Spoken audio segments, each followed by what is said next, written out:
there's a part of history that says football even originated from China, if I'm Yeah, correct, yeah, but you know, it's the English game. So what do you think is the reason why the game is not that developed in China?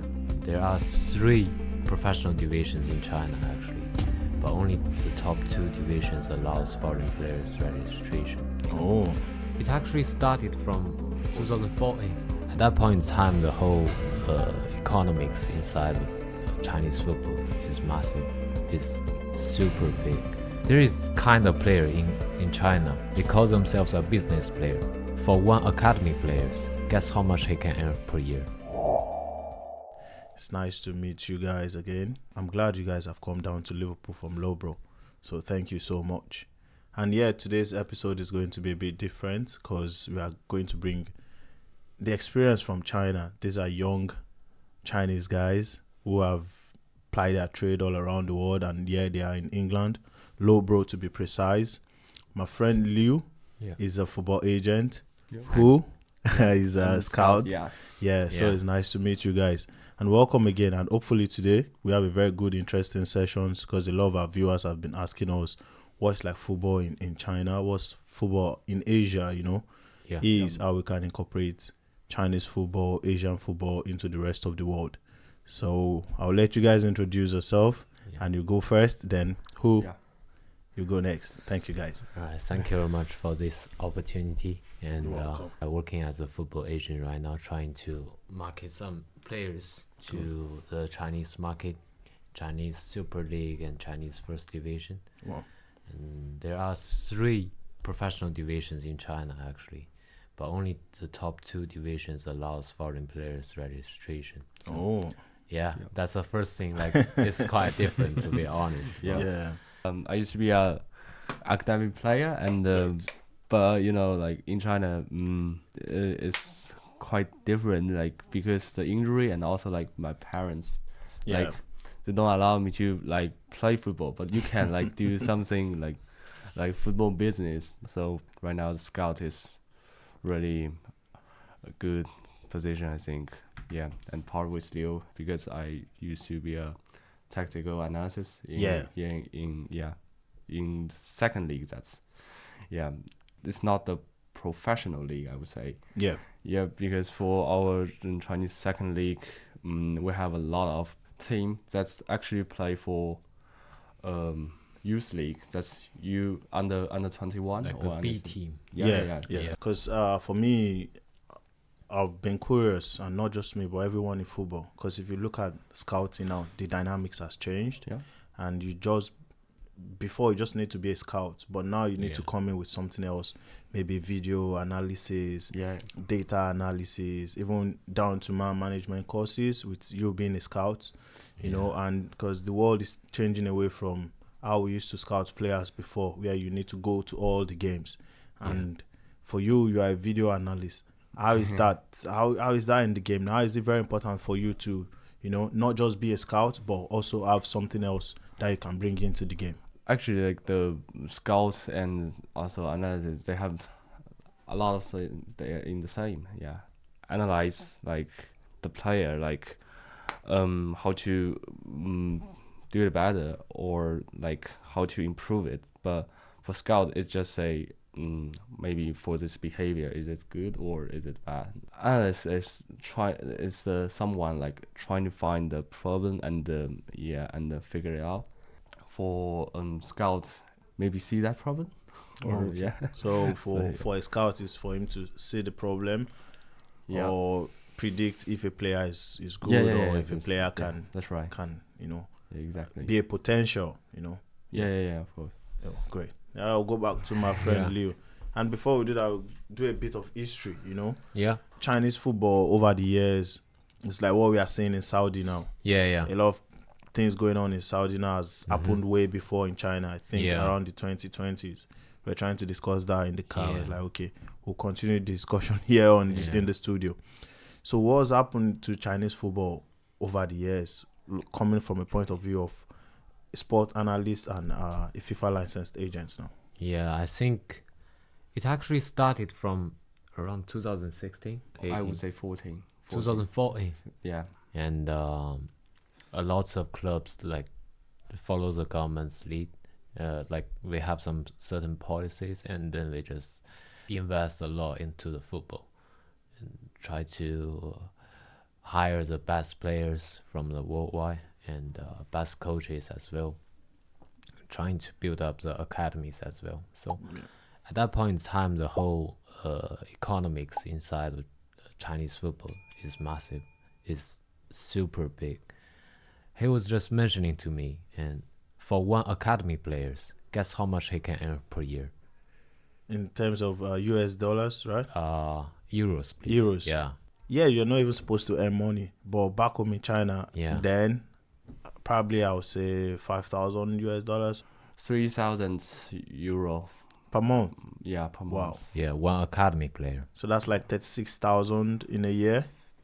Wow, that's massive. Yeah, that's a lot. Like, in that moment for a foreign player, if you come to China, you earn a lot of money. Yeah. There was a thing before that is like, Guangzhou, the club, Yeah. playing against Real Madrid I think in a friendly game. Yeah. And Higuain and Di Maria asking, there is another guy in Guangzhou who's from Argentina. Yeah. He's asking how much he can earn, and he said a number, and Higuain and Di Maria is like, whoa, you know? Wow. Yeah.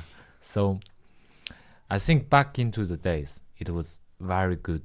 The whole economic situation is very good, but to be honest, they didn't have the continuous development of like using football as a business, like earning money from football instead of just investing to improve its image or anything. Yeah. Yeah, and right now it's going down a lot. Like, if we look at the whole Chinese Super League, Chinese First Division, you cannot find that top players like Hulk, Oscar. Yeah. So how did we get there? Because we know Chinese people, Chinese government, they are always very good. Even they are leaders in a lot of innovations when it comes to probably technology. We have the bullet trains, even the cars now. You see, Chinese people, if you go to the Olympics, you know, Yeah. they almost get all the medals apart from, let's say, even track and field. But all of that, gymnastics, swimming, you see Chinese people. Yeah. But for football, there's a bit of I won't say there's something not connecting, you know. Mhm. And if you look at the history of football, although a lot of people say there's a part of history that says football even originated from China, if I'm Yeah, correct, yeah, but you know, it's the English game. Yeah. They call it the English game, but they say it did originate from. So why is it? What do you think is the reason why the game is not that developed in China? I'm gonna to introduce a little bit history about Yeah. how Chinese people win the Olympic Games. Oh, There was a strategy created by government. It's like developing the Olympic players in certain sports to win the medals, and this strategy is aiming at what other countries is not good at. For example, gymnastics. We can develop a player, an athlete, in a very fast speed, but other countries, their athletes are just like being a semi-professional level, Yeah. not full-time athlete, going to the uni, going to the schools. But what we are doing is like we put a young kid and then we train them all day, and then they get that level and win a lot of medals. Wow. Yeah, so it was a history thing. Right now it's not like that anymore, but that's why we are so good at these certain subjects. But in terms of football, we don't have that development system. The academies, the football culture is very poor there. For example, if you come here in England, you go to the street, you want to find a guy who play football. Of course, yeah. You ask somebody, like in 10 people, 6 out of them will play football or know something about football.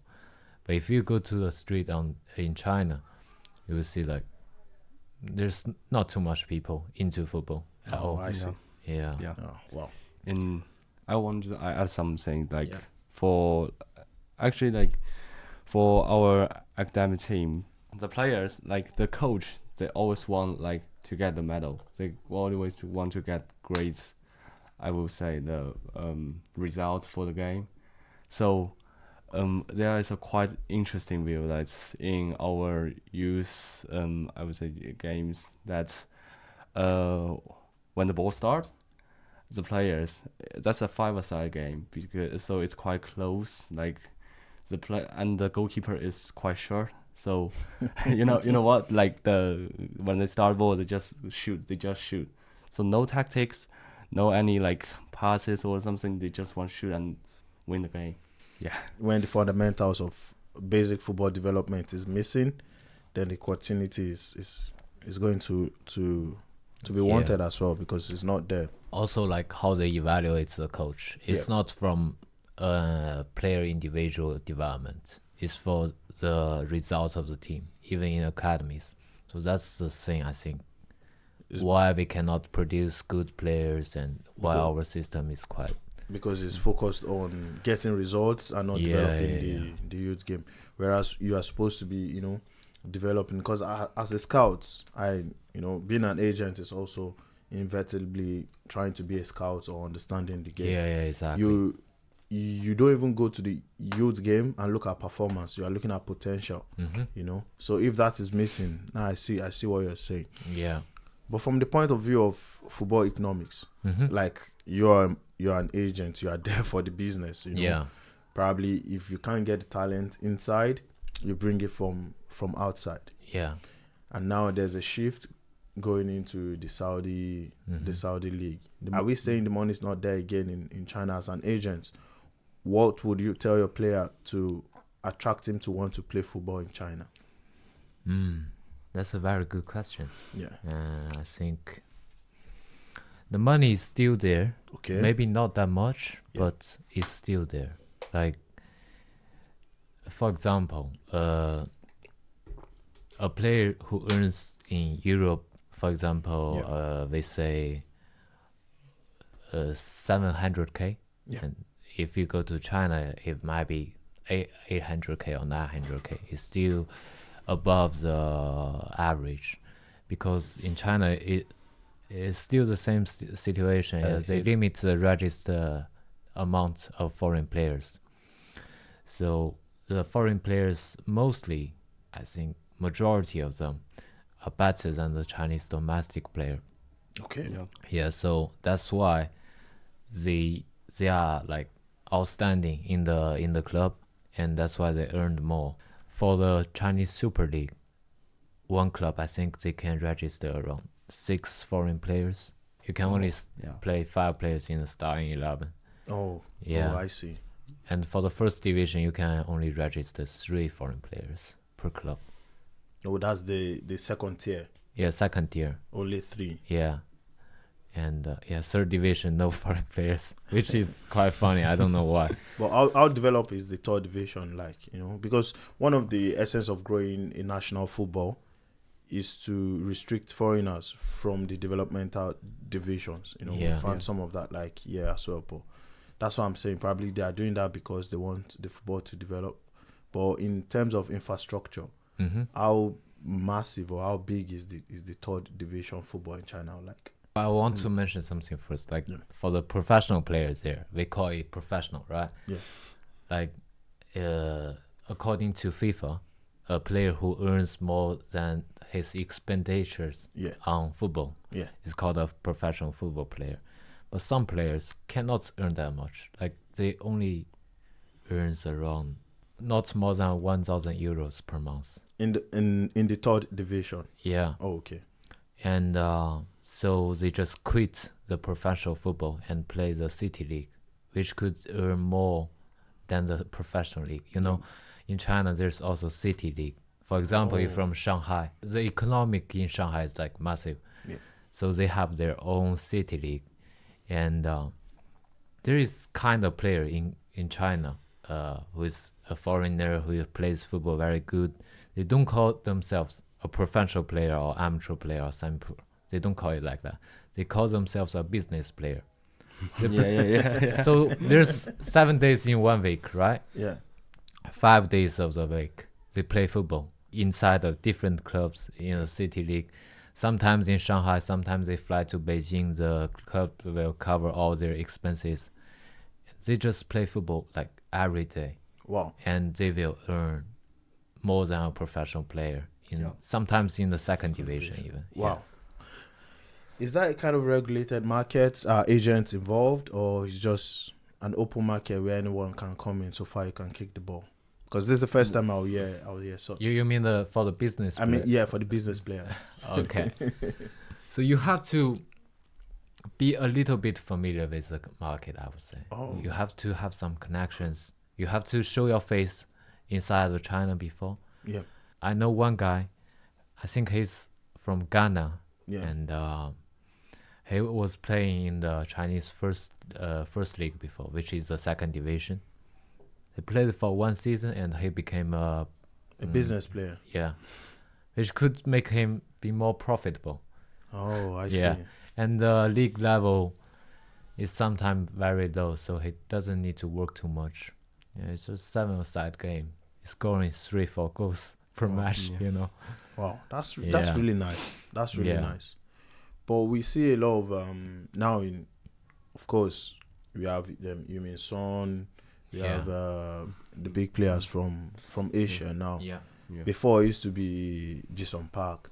Jason Park. Yeah, we even have some top players from Japan as well. And there's this player now in Bayern, the defender.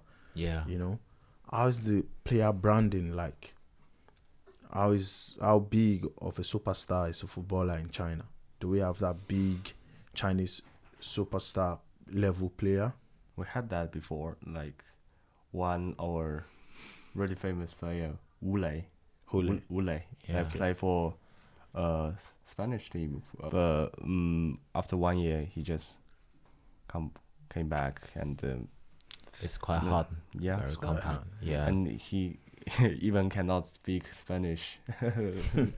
So just like this is what I want to mention, that like for Chinese players, like the they- language barrier. yeah, Yeah, they have to learn the English or other Spanish or yeah. German, Yeah, wherever they yeah. find themselves, which is a bit difficult. Yeah, they have some qualities, very good qualities. Yes, of but course. if you put them into England or some other competitive leagues, they will find it's very hard to play. I will give you a very interesting example. I attend Loughborough University, right? Yeah. So our university competes in, I think, 8th division in England here. And there was one Chinese guy. He played in our university's team, first team, and he was playing for the third team at the start. And after a while, I think the left back was injured, and he came to the first team and played a few games. But he didn't finish his study. He went back to China. He can actually compete in the second division, which is like third league in Yeah. China. Wow. Like during the whole season, he's competing every game. So that's the level in China, you know? I Yeah. see. Wow. On because now there's a global shift. Yeah. We are not going to isolate China now. We are looking at Asia as a whole. Yeah. Yeah. East, West, North Asia. Football is going there because I work with a club from the Philippines. How is the partnership in terms of contact as you as an agent? How are you collaborating with other sports proprietors to bring football, into China? What's your model like for agents? Yeah. How would you advise agents that is outside of China that want to take advantage of the market opportunity in China? How should they navigate that space? I'm actually not too familiar with the whole Asian, Asia situation okay, because it's too many countries, Yeah, let's use China then. for yeah, China, in China, it's like you have to find a partner agent, because it's quite hard to directly contact with the club. Okay. They are not only represent for the club, the directors in China, Chinese football club. They're also like working in government or sort of things. So their role is different than the other sports directors globally. So it's very important for you to find a collab agent and together to bring the foreign players to China. Oh, wow. And sometimes one agent could control 1 or 2 clubs' resources, and sometimes it's even more.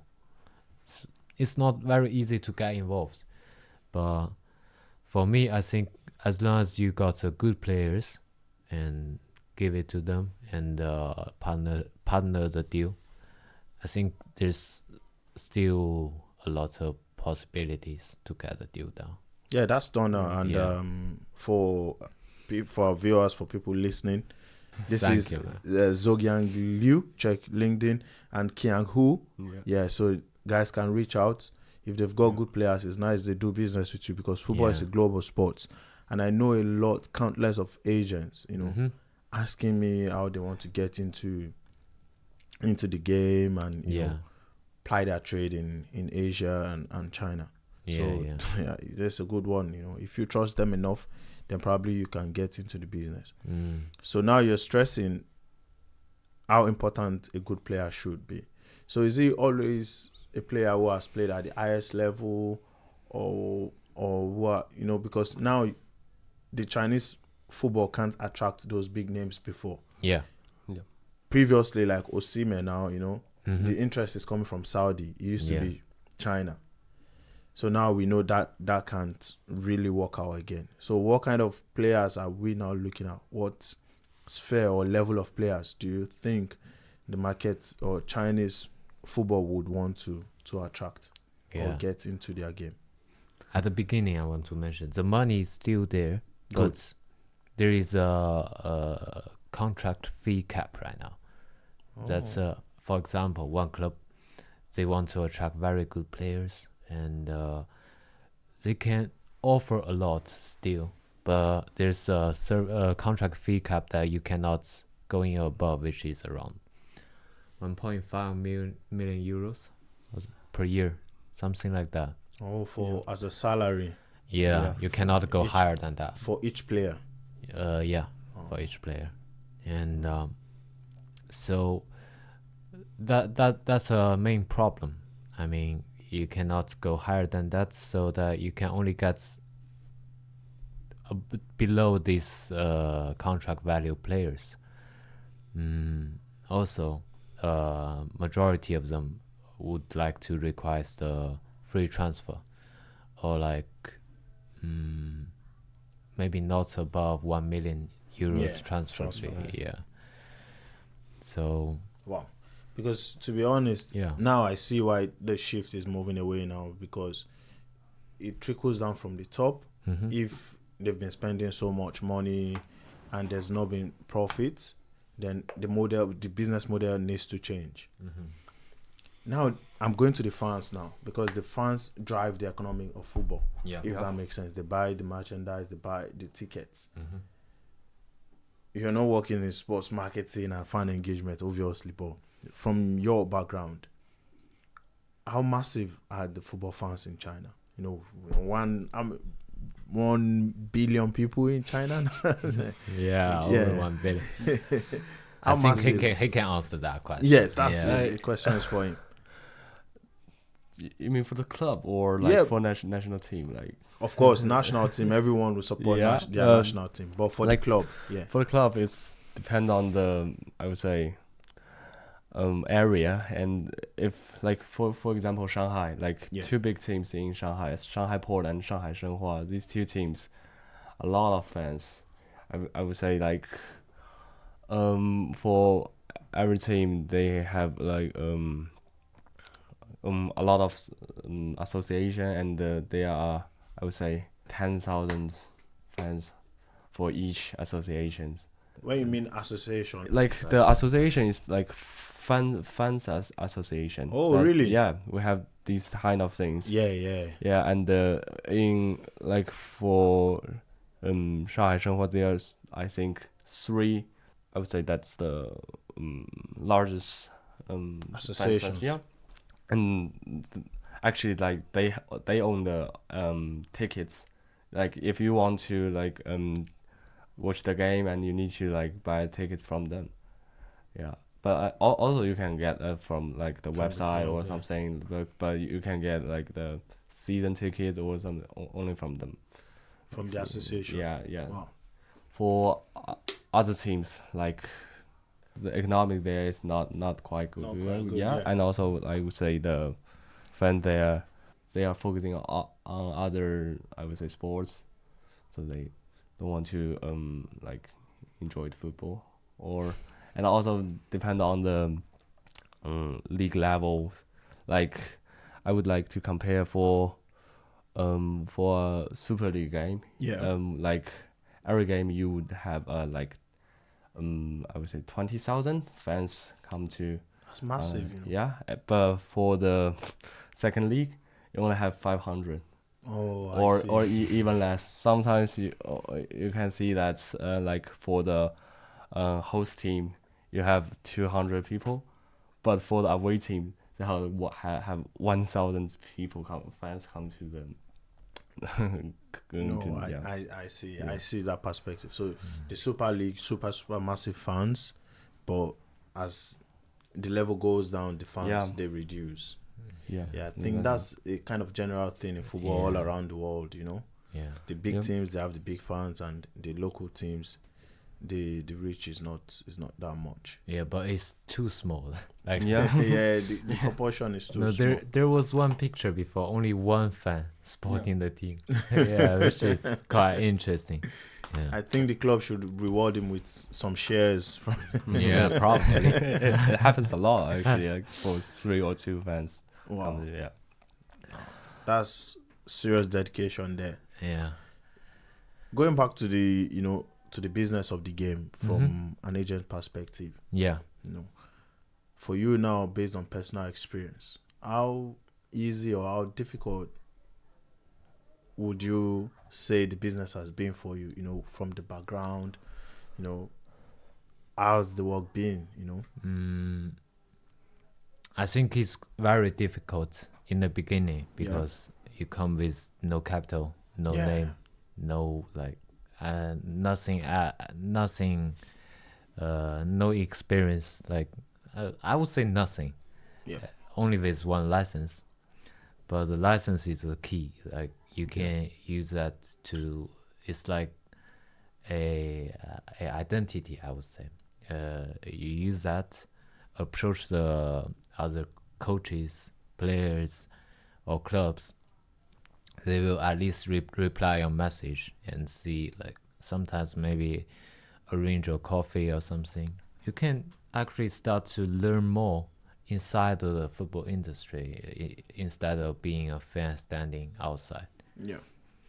And I think in terms of like the business, it's very hard to get a deal done. Of course. Yeah, Very that's difficult. too hard.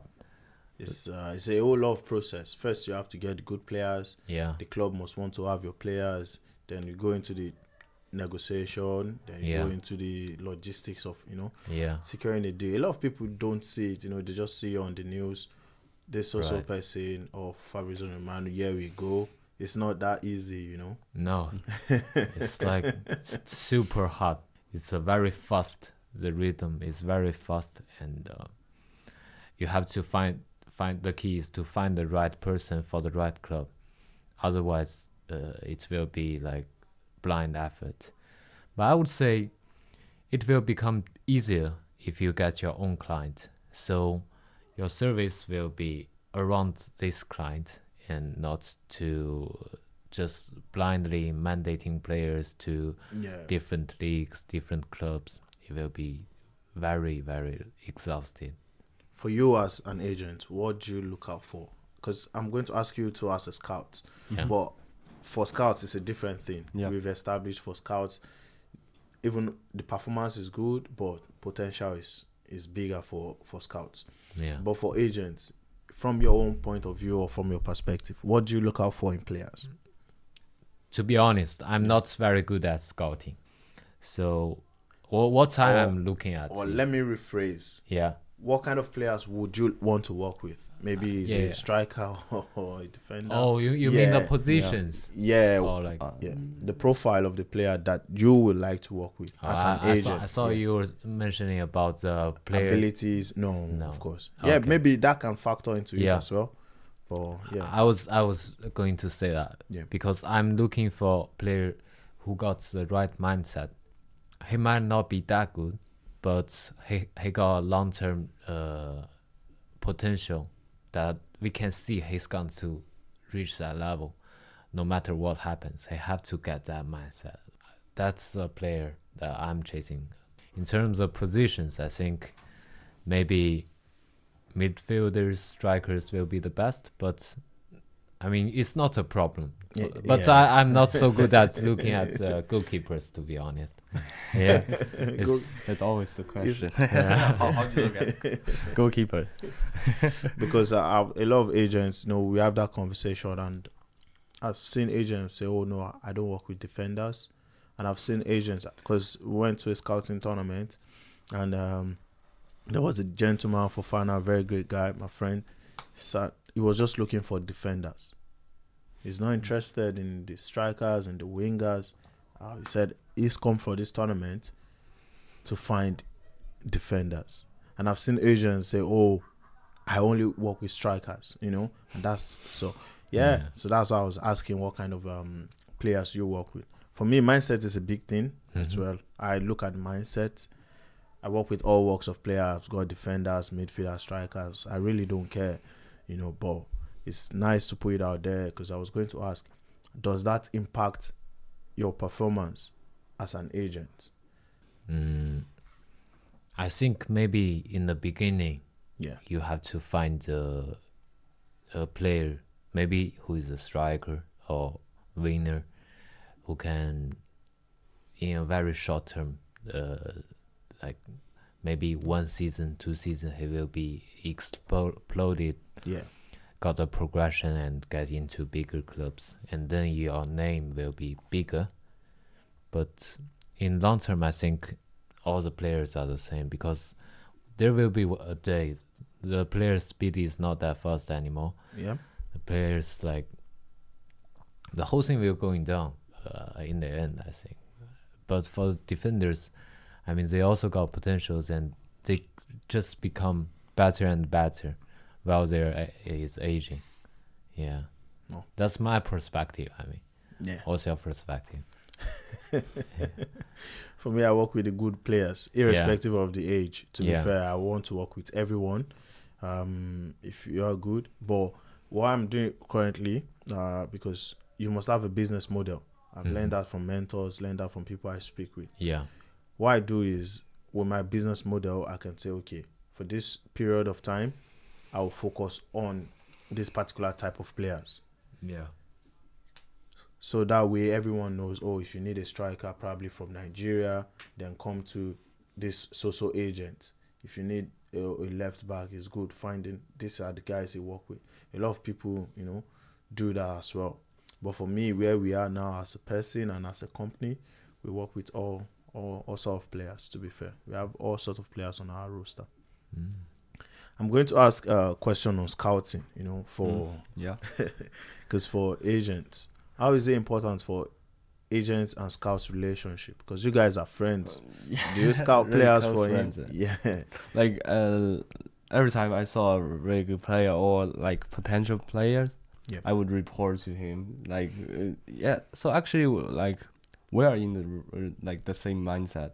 Like we looking for, I would say, maybe now the player is not at quite high level, but he's really hardworking and he had to be a really good player in the future. So a lot of things from our target player, Yeah. like see how he do the interview, or Yeah. maybe how he like do in the training or after training what he will do. Yeah. So we see these things, and I would say these things is quite important to like to reflect how he is, like what kind of person he is. The person is as important as the ability for you. Yeah, of course. And then you see a good person, then that's when you go meet Leo and say, "Oh, agent, I think we can work with this gentleman," even though if his ability is good, but if his personality is not so good, you wouldn't recommend him. Yep, of course. No.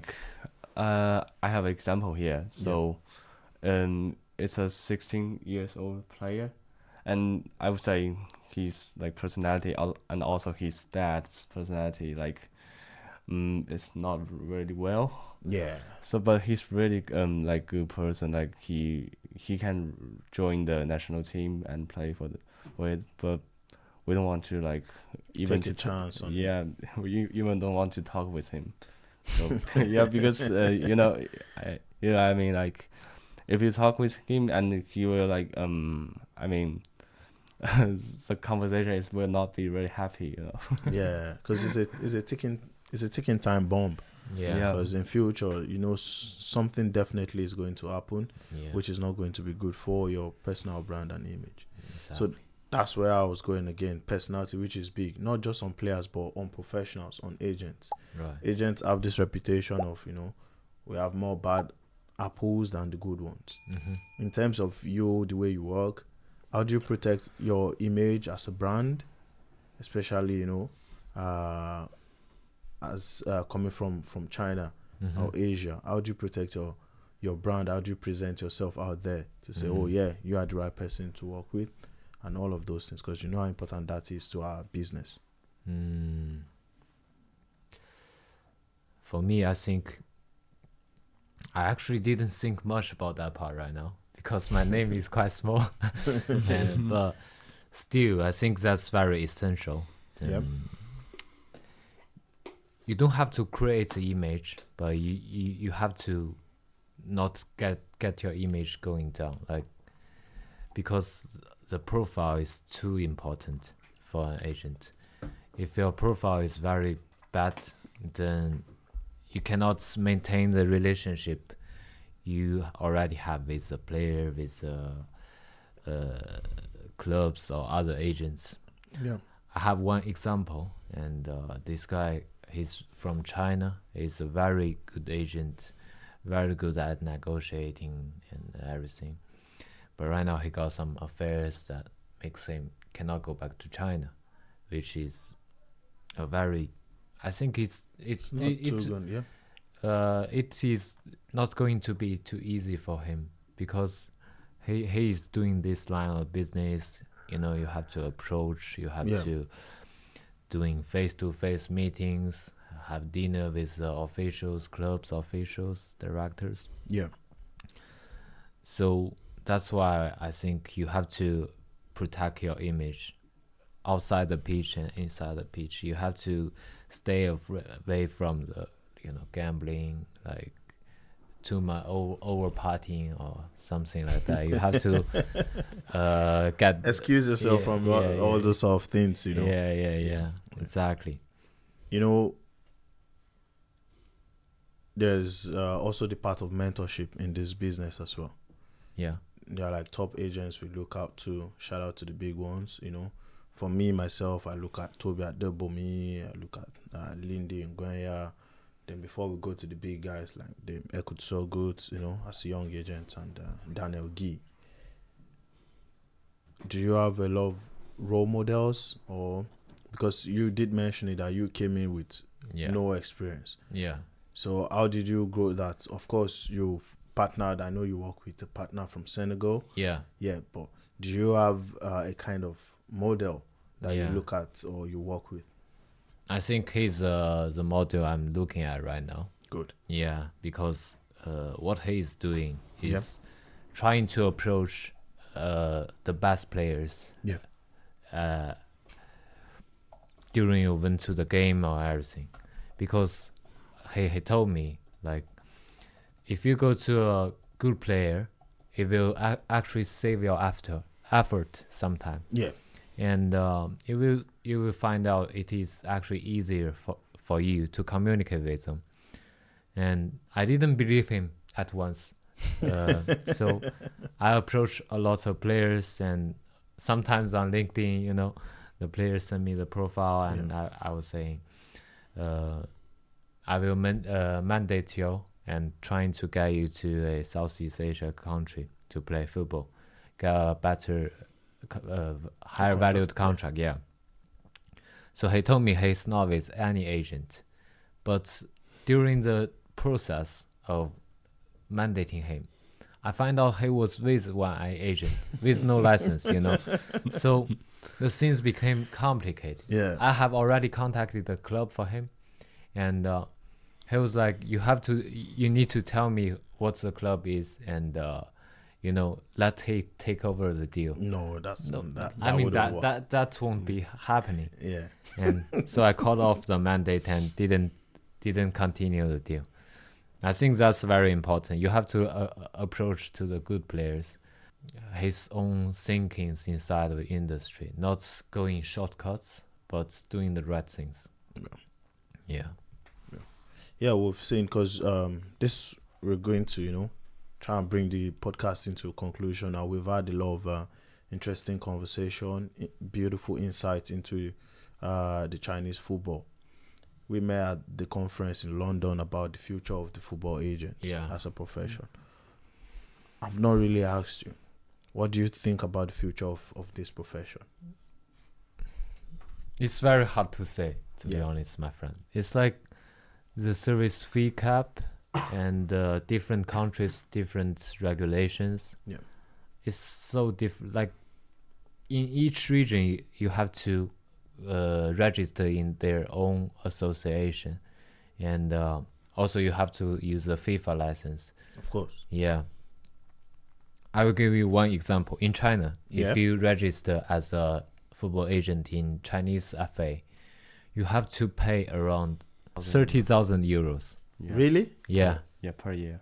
Not per year, like all time. all yeah. time. Oh, Okay. oh, okay. Okay. So you have to pay that amount to become a registered agent in China. Wow.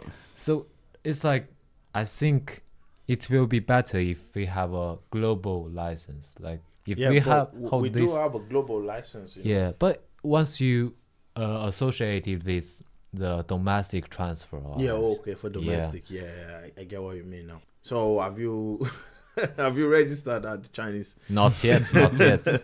But like my mentor, he told me, Yeah. you have to do that once you feel like you need it. Yeah. If you have a lot of Chinese domestic player, and they are moving all the time, Yeah. you have to get things regulated. You don't want to be punished or like into the disclosure parts. Like this guy, he's not following the rules. He got bad reputation. Yeah. That will be not good. That would be not. Yeah, that's. Right. Thank you so much. For who? Any last words as we bring this podcast into a conclusion? I think once more I would say thank you for inviting. Thank you so much, my Yeah, friend. yeah. It's nice to meet you. Yeah, for you. Big Liu? pleasure too. Talk. Any last words to Yeah. to viewers, to the listeners? Thanks for inviting. During the conference, we had a lot of conversations Yeah. based on the regulations and the business model. Yeah. Trust him, and he will bring you to another level Thank as you, a my player. friend. Thank you Right. so much. It's nice to have you guys on board. Thank you.